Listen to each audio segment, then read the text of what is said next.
जिस संत का मूल ही खराब हो, यानी जो भजन व भक्ति सिखाते हैं जिसे कहते हैं वही खराब हो, मूल ही खराब हो, मूल ही गलत हो, हम उसको संत माने बैठे हैं क्योंकि किडनी खराब है। तो यही जान लेते हैं प्रेमानंद जी महाराज चमत्कारी हैं कि नहीं हैं।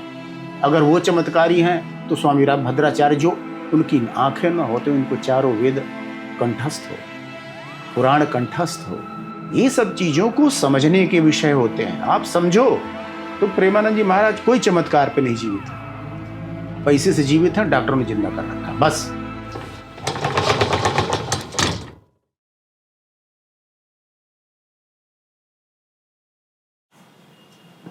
जब जिंदगी समझ ना आए, कंफ्यूजन हो, और कंफ्यूजन जो धर्म को लेके होता है या धर्म गुरुओं को लेके होता है, तो आपने देखा होगा कई लोग आते हैं उस टॉपिक को, उस सवाल को लीप पोत के जीवन मतलब और कंफ्यूजन क्रिएट कर देते हैं। अगर हमारे सवालों का सही से जवाब नहीं मिला, अगर हम ये नहीं पता लगा सही क्या है गलत क्या है, तो हम अपना जीवन न तो हम सुधार सकते हैं, न तो हम सही से जी सकते हैं। एक कन्फ्यूजन भरी जिंदगी रहेगी और एक बोझा लेके हम जिएंगे। तो मैं कहता हूँ हमेशा सवाल करना सीखो। आप कन्फ्यूजन और बोझा लेके ज़िंदगी मत जियो, ज़िंदगी आपकी है। और अगर घर के मुखिया हो आप, तो आप अपने परिवार में अपने बच्चों को कैसे गाइड करोगे? आपको ही नहीं पता कि सही क्या गलत क्या है। तो अभी कुछ समय पूर्व हम सब लोगों ने देखा प्रेमानंद जी महाराज को लेके स्वामी रामभद्राचार्य ने कुछ टिप्पणी कर दी थी, एक शायद पॉडकास्ट में ही, शुभंकर मिश्रा का पॉडकास्ट था। यही बातें प्रेमानंद जी के लिए भी कहते हैं कि चमत्कार है ये, सबको कोई चमत्कार नहीं, चमत्कार यदि है जी, मैं चैलेंज करता हूँ प्रेमानंद जी एक अक्षर मेरे सामने संस्कृत बोलकर दिखा दें बस। तो उसको लेके लोगों ने ऐसे रिएक्ट करना चालू कर दिया, लगे लोग रामभद्राचार्य जी के बारे में उठपटांग बोलने, ऐसा है वैसा है। ये दिव्य संत हैं, उनके बारे में इस प्रकार की टिप्पणी बहुत ही निंदनीय है। रामभद्राचार्य जी को ज्ञान का अहंकार हो गया है। रामभद्राचार्य जी ने हजारों करोड़ की संपत्ति इकट्ठी कर ली है। मैं सीधे रामभद्राचार्य जी आपसे पूछना चाहता हूँ, कर्मों का ही तो फल आदमी भोगता है, आप भी भोग रहे हैं, जिसका किसी का पैर कट गया वो भी भोग रहा है। देखो, तो ऐसे ही कुछ सवाल हैं, गीतांजलि जी हैं, इनको भी थोड़ा सा बड़ा लगा कि सही क्या है गलत क्या है। और मुझे अच्छा लगता, सच बता रहा हूँ, ज़िंदगी में बोझा लेके मत जियो। ज़िंदगी जीनी है तो समझ के जान के जियो। सही क्या है गलत क्या है कैसे जानोगे? शास्त्र से ही जानो ना। मैं गलत बोल सकता हूँ, तुम गलत बोल सकती हो, कोई भी धर्मगुरु गलत बोल सकता है। बहुत बोलते हैं लोग, कितने लोग एक्सपोज हुए, आज जेलों में बंद हैं। तो जीवन में बोझा लेके कभी मत जीना, सवाल कर डालो। तो गीतांजलि जी, आपको क्या कन्फ्यूजन क्या है, आप बताओ, आपको क्या लगता है? सर मतलब कह रहे हैं दोनों गुरुजी सही हैं, तो मेरे हिसाब से अगर दोनों सही हैं तो फिर विवाद क्यों छिड़ रहा है इसमें? हाँ, बिल्कुल सही है कि दोनों सही नहीं हो सकते। दोनों सही का मतलब देखो होता है किसी टॉपिक पे, किसी विषय पे दो लोगों के दो मत हो सकते हैं, भिन्न भिन्न। मुंडे मुंडे मतिर भिन्ना, लोगों के एक ही टॉपिक पे दो मत, तो सही कैसे करोगे? दो मत हैं, दोनों धर्मगुरु हैं, दोनों पॉपुलर हैं, दोनों के हजारों लाखों फॉलोअर हैं, तो सही क्या है गलत क्या है? व्यक्ति गलत या व्यक्ति सही, किसी एक टॉपिक से पूरा व्यक्ति गलत या सही नहीं हो जाता है। समझ की बात। तो समझते हैं शास्त्र से। विवाद क्या था? चमत्कार, कि प्रेमानंद जी महाराज की दोनों किडनी खराब है और वो इतने समय तक, लंबे समय तक जीवित हैं। तो ये राधा रानी की कृपा है, इसलिए वो जीवित हैं। तो बाकी जैसे स्वामी रामभद्राचार्य हैं, उनकी दोनों आंखें नहीं हैं, वेद और शास्त्र कंठस्थ हैं, संस्कृत में बात करते हैं, तो चमत्कार तो ये भी है। 24 लैंग्वेज बोलते हैं सर उनको। तो अब ये कन्फ्यूजन है कि बड़ा चमत्कारी कौन है? जिसकी आंखें ना हो, वो वेद शास्त्र रट ले, टीका लिख दे। जन्म के 5 वर्ष के 5वें वर्ष में ही मुझे श्रीमद् भगवत गीता कंठस्थ हो गई थी। 5 वर्ष के थे तभी? हाँ जी। और 7वें वर्ष 1957 की 14 जनवरी को मैंने एक आसन पर बैठकर 9 घंटों में संपूर्ण रामचरितमानस जी का पाठ कर लिया था, मौखिक। 7 साल की उम्र में। 7 साल की उम्र। स्वामी रामभद्राचार्य जी भगवान का कार्य करते हैं। अपने जो उनके फॉलो करने वाले हैं, उनको प्रेम करने वाले लोग हैं, उनको भी भगवान की तरफ ही मोड़ते हैं। राम कथा कहते हैं, कृष्ण कथा कहते हैं। तो एक टॉपिक पे वो विषय सिर्फ इतना ही है ना, उन्होंने इतना ही बोला कि प्रेमानंद जी महाराज कोई चमत्कारी नहीं है। तो यही जान लेते हैं प्रेमानंद जी महाराज चमत्कारी हैं कि नहीं है। अगर वो चमत्कारी हैं तो स्वामी रामभद्राचार्य जो उनको कह रहे हैं वो चमत्कारी नहीं है, उनकी आंखें ना होते, उनको चारों वेद कंठस्थ हो, पुराण कंठस्थ हो, कई भाषाओं में बात करते हैं, संस्कृत में बात करते हैं। काव्य शास्त्रम कथयन्ति, केचन शास्त्र काव्यम कथयन्ति। तो योग्यता अगर देखोगी तो योग्यता में तो स्वामी रामभद्राचार्य ऊपर है। योग्यता की बात कर रहा हूं। अब आ जाते हैं, किसी व्यक्ति की किडनी खराब है, जी। प्रेमानंद जी महाराज वैसे तो नहीं जीते हैं ना, किडनी खराब है फिर भी जी रहे हैं, राधा रानी कृपा है जी रहे हैं, ऐसा तो नहीं है। उनका प्रॉपर डायलिसिस होता है, डॉक्टर उनको आके करते हैं, बचाते हैं, उनका इलाज करते हैं, डायलिसिस होता है। बिना डायलिसिस के जी के दिखा दे। आप राधा रानी की कृपा इसको क्यों मानते हो? जो लोग मरते हैं उन पर राधा रानी की कृपा नहीं होती है। मृत्यु तो सबकी होनी है। हम चमत्कार क्यों मानते हैं इस बात को? अटल बिहारी वाजपेयी थे, 6 महीने तक, पता नहीं कुछ महीने तक कोमा में थे, बिना भोजन पानी के वेंटिलेटर पे। तो वो चमत्कार नहीं है क्या? वो तो कोई महात्मा संत नहीं थे, पर अच्छे इंसान थे, महापुरुष थे, भगवान के भक्त थे। ऐसे दुनिया में तुम गूगल आज जाओ, सर्च मार के देख लो, उनको धर्म से, धर्म गुरुओं से कोई वास्ता नहीं, पर ऐसे ऐसे मिरेकल मिलेंगे कि तुम दंग रह जाओगे। उन पे राधा रानी या कृष्ण कृपा नहीं है, इन्हीं पे है। तुम्हें बता रहा हूं कि दुनिया में एक व्यक्ति था जिसको कैंसर डायग्नोस हुआ, कोई धर्म वर्म से बताइए, बाहर विदेशी व्यक्ति था, उसको कैंसर डायग्नोस हुआ और कुछ समय बाद अपने आप ही खत्म हो गया कैंसर। तो उसकी इम्यूनिटी इतनी स्ट्रांग थी कि अपने आप स्वतः बिना इलाज, बिना ट्रीटमेंट के, भोजन पानी से, व्यायाम से खत्म कर दिया। तो चमत्कार ये भी है। वो तो कोई धर्म से कोई वास्ता ही नहीं है, वो क्रिश्चियन था। तो हम लोग इस बात को चमत्कार मानते हैं, तो मेरे ख्याल से हम लोगों से ज़्यादा डफर इस दुनिया में कोई नहीं होगा। उनका प्रॉपर डायलिसिस होता है, उनका डॉक्टर आके उनको बचाते हैं, कोई चमत्कार नहीं है। तो प्रेमानंद जी महाराज को अगर स्वामी रामभद्राचार्य जी ये बोल दिया कि कोई चमत्कार नहीं, तो गलत क्या बोला? मैं तो शास्त्र में अभी बता नहीं, मैं तो डॉक्टर वहाँ पे, आप खुद ही अपने मुंह से बोलते हैं। एक डॉक्टर उठा दिखाते हैं, देखिए यहाँ ये लगा हुआ है, डॉक्टर आएंगे, डायलिसिस करेंगे, डायलिसिस भी जिंदा है। आपके सामने बैठे, अभी थोड़ी देर बाद डायलिसिस होगा। दुनिया में बहुत लोग हैं जो डायलिसिस पे जिंदा हैं, रहते हैं। आज स्वामी रामभद्राचार्य बिना आँख के हैं। एक बार अभी विवाद हुआ था पीछे कुछ समय पहले, कोई वो भी शास्त्र के ज्ञाता थे, कोई शुक्ल थे या पता नहीं, नाम एक्चुअली याद नहीं है। तो उन्होंने रामचरितमानस की ही एक चौपाई पे ऑब्जेक्शन किया था कि ढोल गंवार शूद्र पशुनारी सकल ताड़ना के अधिकारी, कि तुलसीदास जी तो स्त्री विरोधी हैं, तुलसीदास जी तो पशुओं पे हिंसा करने का जो है बढ़ावा देते हैं। तो उन्होंने जाके कोर्ट में याचिका डाल दी कि इस चौपाई को हटा दिया या रामचरितमानस से, तुलसीदास जी का लिखा हुआ। वही रामभद्राचार्य जी ने जब कोर्ट में याचिका गई तो ये भी कोर्ट में गए। देखो, रामभद्राचार्य महाराज महापुरुष हैं, उनको हल्के में मत लो। अगर चमत्कार देखना तो स्वामी रामभद्राचार्य में चमत्कार देखो और आपको दिखेगा। वही संत हैं, कोर्ट में गए और उन्होंने उस चौपाई को बिल्कुल कहा कि बिल्कुल ठीक लिखा है तुलसीदास जी ने, ढोल गंवार शूद्र पशु नारी सकल ताड़ना के अधिकारी। तो उन्होंने कठोपनिषद से कोर्ट में क्लियर किया कि ताड़न का मतलब सिर्फ मारना नहीं होता या प्रताड़ित करना नहीं होता, ताड़न का मतलब कुछ और भी होता है। तो उन्होंने कठोपनिषद से ताड़नमित शिक्षणम, ताड़न का मतलब शिक्षण, ताड़न का मतलब देख रेख। कौटिल्य ने ताड़न का अर्थ शिक्षण लिखा है। ढोल वाद्य गंवार जो ग्रामीण व्यक्ति है, शूद्र शुचाद्राती शूद्र है जो चिंता से द्रवित हो जाए, पशु और नारी ये पढ़ने के अधिकारी हैं, इनको पढ़ाना चाहिए। कई बार हम कहते हैं ना हम तुम्हारी बात ताड़ गए बेटा, ये समझ गए।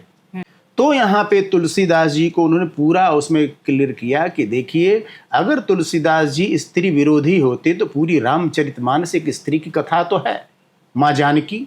आप बताओ कब उन्होंने अपमानजनक शब्द लिखे? माँ कौशल्या, तीनों माताओं के लिए कोई अपमानजनक शब्द लिखा हो? मेघनाथ की पत्नी सुलोचना जी क्या शब्द लिखते हैं? स्त्री की ही व्यथा, स्त्री की ही कथा तो है रामचरितमानस, इसमें माँ जानकी के चरित्र की कथा है, भगवान राम के चरित्र की कथा है। तो अब उन्होंने और क्लियर किया ढोल। अच्छा, ढोल को कौन मारता है? हमेशा मारते। जब आपको जरूरत पड़ती है तो हम ढोल को क्या करते हैं? देखो ताड़नम इति शिक्षणम, यानी देख रेख कैसे होता है। क्योंकि जब हम ढोल को, जब हम कुछ भजन करना हो, कोई वाद्य करना हो, तो हम क्या करते हैं? उसको टाइट कसते हैं, उसकी वो चूड़ियाँ होती हैं वो कसते हैं, तब सुर निकलता है। पर हमेशा चढ़ा के तो नहीं, जैसे हमारा काम निकले हम उसको ढीला कर देते हैं, रस्सियाँ उसकी ढीली कर देते हैं, ताकि जब हम फिर जरूरत पड़ेगी तो कई बार तुमने उस पर देखो, उसका ये देख रेख होता है। गंवार व्यक्ति उसको बोलते हैं जो पढ़ा लिखा ना हो, जिसको इस समाज में रहने की समझ ना हो, तो उसको भी शिक्षण की जरूरत। उसको कौन मारता है? और पूरे रामचरितमानस में कौन से गंवार को तुलसीदास जी ने कहा इसको मारो, मारना चाहिए? पापियों का वध किया गया। एक भी बता लो केवट को भगवान ने कब तुलसीदास जी ने कहा कि नहीं बड़ा? केवट की कितनी प्रशंसा की है भगवान राम ने स्वयं। केवट कहता मैं पढ़ा लिखा नहीं हूं, मैं तो गंवार हूं, अपने मुंह से कहता है, पर राम तत्व को जानता है। कहाँ आपने अपमानजनक शब्द किया? बल्कि भगवान राम लक्ष्मण जी से कहते हैं मेरे रामराज का प्रथम नागरिक केवट है। लक्ष्मण जी कहते हैं बताओ इतना जीरा है, कह रहा है इतना आपको परेशान कर रहा है, कभी कह रहा है घर से लाके पानी ढोऊंगा, कभी रुको यहीं बैठो मैं अपने परिवारों को बुला लूं, कभी कह रहा नहीं यहाँ नहीं धोऊंगा, कठौते में धोऊंगा। तब से 1.5 घंटे से रोक रखा है आपको, आप प्रभु कहते हो कि आपके रामराज का प्रथम नागरिक है। उसकी तुलसीदास जी इतनी प्रशंसा करते हैं केवट की। असभ्य लोग रहते हैं जंगल में, कोल भील, भगवान उनसे जाके मिलते हैं, निषाद राजगुह, तो उससे भी आगे निशाचर गिद्ध। तुलसीदास ने किसकी प्रताड़ित करने के लिए कहा है?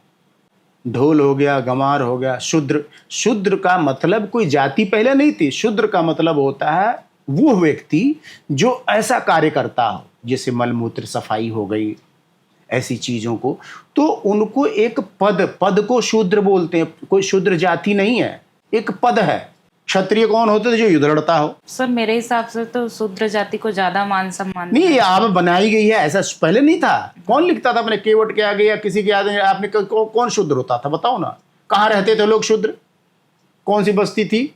एक जिक्र पूरे रामायण से उठा के दे, कौन शूद्र था? एक भी नहीं। शूद्र एक पद है, जिसको हम जमादार बोल देते हैं, जिसको हम लोग आजकल सफाई वाला बोल देते हैं, महतरानी बोल देते हैं। कोई जाति थोड़ी है। ये काम अगर मैं करने लग जाऊं तो मैं ही हूं, पद है। ब्राह्मण कौन है? जो ब्रह्म को जाने, जो विद्या पढ़ाता था, हाँ, उसको लोग ब्राह्मण कहते थे। उसको वो सब चीजें। अब रावण भी ब्राह्मण था। ब्राह्मण कैसे था? सारे चारों वेदों का ज्ञाता था। उनके पिता चूंकि ऋषि थे तो ब्राह्मण कुल से था। उनके पिता थे विश्वा मुनि के संतान थे, तो ब्राह्मण वो से ब्राह्मण बनता है। फिर क्या हुआ? सारे ब्राह्मण विरोधी कार्य लोग ये नहीं कर सकते। तो अब उसको कौन ब्राह्मण कहता, कौन क्षत्रिय कहता? मारा गया। कर्म आप देखो, तो भगवान ने कभी न ढोल बता दिया, गंवार बता दिया, शूद्र बता दिया। शूद्र को मतलब जो ऐसा कार्य करता हो उसको देख रेख। अच्छा, तुम हाथ धोए हो कि नहीं? तुमने वस्त्र बदले कि नहीं? स्नान किया कि नहीं? हाँ, स्नान करके चलो। शूद्र एक पद होता था। पहले राजा महाराजा हुआ करते थे, जो धनाढ़ लोग होते थे, तो एक कार्य के लिए, जैसे आज भी होता है, हमारे एमसीडी विभाग है हमारे दिल्ली में, मुंबई में बीएमसी है, सफाई कर्मचारी होते हैं ना, तो कोई विशेष जाति के थोड़ी होते, जो उसकी सरकारी जॉब है जो इसको मिल जाता। तो पहले शूद्र बोलते थे, अब हम लोग अलग अलग पद से बोलते हैं। ऐसे ही पशु, हम अपने किस पशु को हम मारते हैं? हम गाय पालते हैं, मारते रहते हैं क्या? गाय किसी खेत में चली जाए तो हम डंडे से हाँकते हैं। हाँकना और मारना हम क्या प्रताड़ित करते हैं गाय को, भैंस को, कुत्ता लोग पालते हैं, कौन मारता है कुत्ते को? पर कभी कभी जरूरत पड़ती है तो हम मार देते हैं, पर ऐसा मारते हैं कि उसको शारीरिक चोट न लगे, वो डर जाए, वो समझ जाए हमारी भाषा। तो पशु को भी पूरे उसमें देख लो, पशु विरोधी भी नहीं थे। अरे कृष्णावतार में भगवान कृष्ण ने गायों की कितनी सेवा की है। तो हमारा शास्त्र कभी भी हिंसा, हम तो अहिंसा के पुजारी हम लोग, हमारा शास्त्र अहिंसा को तरफ प्रेरित करता है। कुछ तंत्र मंत्र विद्या में लोग ये सब चीजें उटपटांग करते, पर कौन करता है आज के तारीफ? हम लोग कहाँ करते हैं? स्वामी रामभद्राचार्य नहीं करते, प्रेमानंद जी नहीं उस चीज को वो कहते हैं। हम लोग शाकाहारी, हमारा शास्त्र शाकाहार को कहता है। तो पशुओं की क्या, और नारी यत्र से नारी पूजयन्ते हमारा शास्त्र कहता है। और नारी की ही व्यथा, नारी की ही कथा तो तुलसीदास जी कह रहे हैं। तो जब तर्क दिया स्वामी रामभद्राचार्य ने, तो कोर्ट ने कह दिया कि नहीं, तुलसीदास जी बिल्कुल सही थे। तो जीवन में देखो, आप अगर समझदार नहीं हो, आप वेद शास्त्र नहीं समझते हो, तो ऐसा धर्म गुरु पकड़ो, या ऐसे धर्म गुरु से आप सवाल, तो शुक्र है तुम मुझसे सवाल पूछ रही हो। मान लो मेरी जगह पे कोई और होता, तुमने पूछ लिया होता और कह देता नहीं फला सही है फला गलत। लांजान तो लोग कैसे थे, मुझे रामभद्राचार्य पसंद है तो रामभद्राचार्य को मैं वो डिफेंड करूंगा, मुझे अगर मैं जुड़ा होता प्रेमानंद जी महाराज तो उनको डिफेंड करता। यही तो होता है, हम लोग बटे तो हुए हैं। जिसको जो पसंद करता है, और सोच भी मैटर करता है सबका अपना अलग अलग, कि वो उसके व्यू से देख रहा है, अरे नहीं मैं इस महाराज जी को ज्यादा मानता हूँ तो नहीं ये सही है, और वो बोल रहे हैं कि नहीं मुझे ये सही लग रहा है तो ये सही है, मैं इसको मानता हूँ। आज तुम एक बात बताओ, आज भी मैं कह रहा हूँ, याद रखना, आंखें खोल लो, विवेक अपना जगा लो। लालू प्रसाद यादव कन्विक्टेड है, बिना एविडेंस के, बिना प्रूफ के किसी को सजा हो सकती, कोर्ट ने सजा दी है, सजा याफ्ता है। नौकरी के बदले जमीन घोटाला, पशुओं का चारा घोटाला, इतने घोटाले कोर्ट से प्रूव्ड है, सजा भुगत रहे हैं। फिर भी चुनाव देखो, क्या उनको लोग पसंद नहीं करते? पसंद करते। क्यों करते हो भाई पसंद? जिस व्यक्ति का प्रूफ हो गया हो कोर्ट से, क्यों पसंद करते हो, क्यों वोट देते हो? जब उसकी अस्तित्व ही खराब लग आप रोक के दिखा, जाके उनके फॉलोअर लालू प्रसाद के यादव के या उनके प्रेरक के फॉलोअर को बोल के दिखा दो आप। ऐसे ही बाबाओं का है, क्या ऐसा चमत्कार कर देंगे लालू प्रसाद यादव जीत जाएंगे तो पूरा बिहार बदल देंगे क्या? क्यों करते हो यार? तुम्हें वोट ही देना, कोई तुम्हें ढंग का व्यक्ति नहीं मिलता। तो ये समझ की बात होती है। रामपाल, अभी कोर्ट में उनको मृत्युदंड के लिए बोला गया, इतने एविडेंस हैं, पर कोर्ट ने कहा कि नहीं आजीवन कारावास ही है। पर उनको मानने वाले कम, आज भी अपराधी तो हमारे धर्मगुरु बने पड़े हैं। आसाराम, वो भी जेल में, बाप बेटे दोनों, पर उनके आज भी लाखों करोड़ों लोग फॉलो करने वाले। गुरमीत राम रहीम, क्या मिलेगा? इनको मैं फॉलो करूं, इनको मैं पूजाऊं, इनको मैं क्यों भाई? जब उनकी तो सारी कारनामा बाहर इनका जानने के बाद कोर्ट में प्रूव्ड है, सजा भुगत रहे हैं, फिर भी इनको लोग मान रहे, क्यों? क्या मिलने वाला है तुम्हें मानने से उनके? उस बाबा ने यहाँ कितना बोल दिया, मुझे फंसाया गया बस, और इसी को सच मान बैठे। एविडेंस है सारे, और फंसाया गया और तुम फंस गए। क्या मैं यही कह रहा हूं, इसलिए मैं जो बाबाओं के फॉलोअर है ना, जो अंधा करते हैं बिना जाने बिना समझे, मैं इसलिए कहता हूं कि किसी को भी जानना है, शास्त्र में घुसो तो शास्त्र के अनुसार स्वामी रामभद्राचार्य बिल्कुल ठीक है, क्योंकि वो वही भक्ति सिखाते हैं। देखो हम धर्म गुरु के पास क्या जाते हैं, क्या जानने जाते हैं? रास्ता देखने जाते हैं। एक विवाहित स्त्री, पातिव्रत्य क्या होता है, उसका देखो हर किसी का एक प्रमुख कार्य होता है। विवाह के बाद स्त्री का उसके पति के अलावा, उसका पति ही भगवान है, उसके अलावा उसका कोई धर्म ही नहीं है। दुनिया का एक ही रिश्ता है जिसके रिश्ते का ये लगता है धर्म पत्नी, पर उसके अलावा दुनिया का कोई भी रिश्ता जिसके आगे जो है धर्म शब्द नहीं इस्तेमाल होता, क्योंकि उसका धर्म ही, और पत्नी उससे पूर्व नहीं था, वो सिर्फ उसका एक ही भगवान है। उसके लिए कोई धर्म गुरु नहीं, कोई नेक विवाहिक स्त्री के लिए। हाँ, पर जानने के लिए धर्म गुरुओं से एक उनका आचरण अलग, मैं उसके अभी बात करेंगे। हाँ, तो कहने का मतलब ये है कि अगर प्रेमानंद जी के डायलिसिस ना हो, उनको डॉक्टरों की टीम ना देखे, तो वो ज़्यादा लंबे समय तक जीवित नहीं रह सकते। हम लोग का कंटिन्यू ट्रीटमेंट रहता है सर, और कोई लिक्विड से आप लोग खुद मुंह से कहते हैं लगा रहता है, पाइप लगा हुआ है, तो ये देखो यहाँ पे ये हुआ है, अभी डायलिसिस होगा, ये करेंगे, और उसी को बार बार कहते हैं। देखो राधा रानी कृपा है और दहाड़ रहे हैं, बाकी किसी पे कृपा नहीं है। राधा नाम के बल से हम तुम्हारे सामने बैठे गरज रहे हैं। राधा नाम को हम जैसे कहते हैं वैसे जप करके अरे जिनकी किडनी नहीं खराब है उन पर तो ज़्यादा कृपा है राधा जी की, कि उनकी किडनी नहीं खराब है। इन सब चीज़ों से देखा जाता है क्या। अष्टावक्र थे गुरु, अष्टावक्र उनके राजा जनक के गुरु 8 जगह से टेढ़े थे, तो उनको तो भगवान ने नहीं सीधा कर दिया कृपा करके। ये सब शरीर की रोग, शरीर की कमियों की को चमत्कार मानना और इन सब चीज़ों को करना, अरे यार क्या आपका मापदंड है समझ में नहीं आ रहा है। किसी को धर्मगुरु को वो मानना, और चमत्कार है भी तो क्या, आपको क्या आप जाओगे तो क्या मिल जाएगा। रामदेव बाबा जी को भी तो बोलते हैं। अब उनको देखो, अभी अब तुम देखोगी, मैंने भी ये बागेश्वर बाबा बोल रहे हैं कि उन्होंने देश के युवाओं को भजन की तरफ मोड़ा। प्रेमानंद बाबा ने पूरे विश्व में भजन के प्रभाव से समस्त युवाओं को बहुत युवाओं को जोड़ने का कार्य किया। बताओ, अभी मुड़े हैं युवा भजन की तरफ। पहले से बाप रे बाप, युगों से भक्त और प्रहलाद को इसने मोड़ा। प्रहलाद असुर बालकों से कहते हैं बचपन से ही भक्ति करो, श्रीमन नारायण नारायण हरि हरि, कहीं राधा राधा नहीं।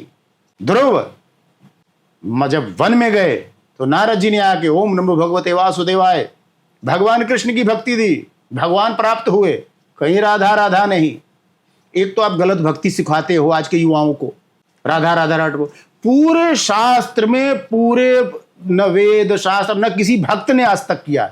जिस व्यक्ति का, जिस संत का मूल ही खराब हो, यानी जो भजन व भक्ति सिखाते हैं जिसे कहते हैं वही खराब हो, मूल ही खराब हो, मूल ही गलत हो, हम उसको संत माने बैठे हैं क्योंकि किडनी खराब है, और हम ये मान बैठे हैं कि राधा जी कृपा है। सर राधा अष्टमी अभी जस्ट निकला है, उसमें भी सारे राधा राधा, कृष्ण जी की कोई वो नहीं हो रही थी।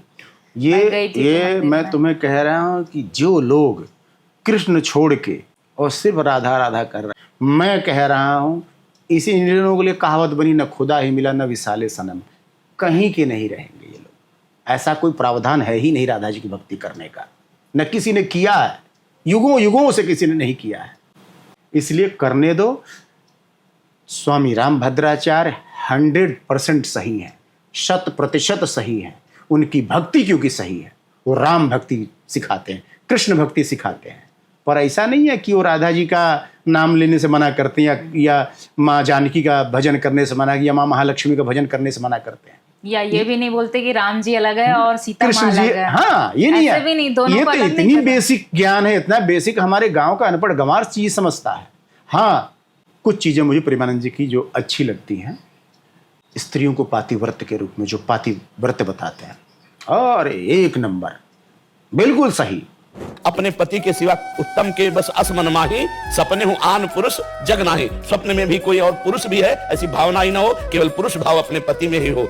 देखो ये एक ऐसी चीज है, अगर हमारे देश की या पूरे दुनिया की स्त्रियां अगर पातिव्रत्य की तरफ मुड़ती तो इससे बचना है।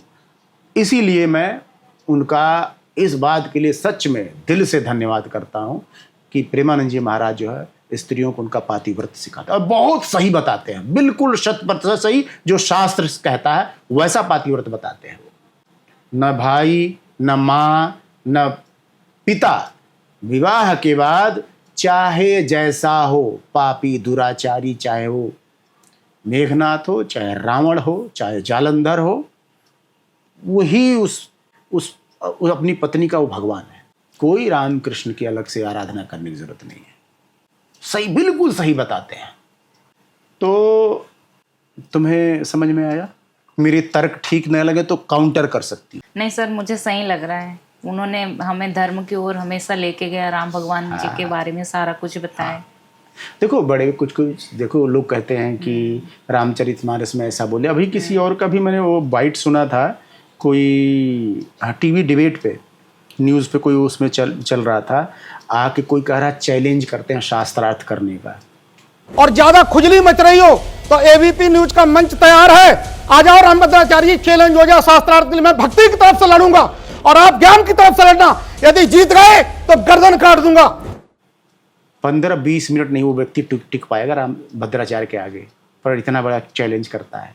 कोई भी संत होता है, किसी भी शास्त्र को, रामचरितमानस को लेके ही अगर कोई टीका लिखता है, कोई रामचरितमानस पे ही लिख रहा है, वो तुलसीदास के विरोधी हैं। उनके तो संस्था का नाम ही तुलसी पीठाधीश्वर है और तुम वो मान रहे हो।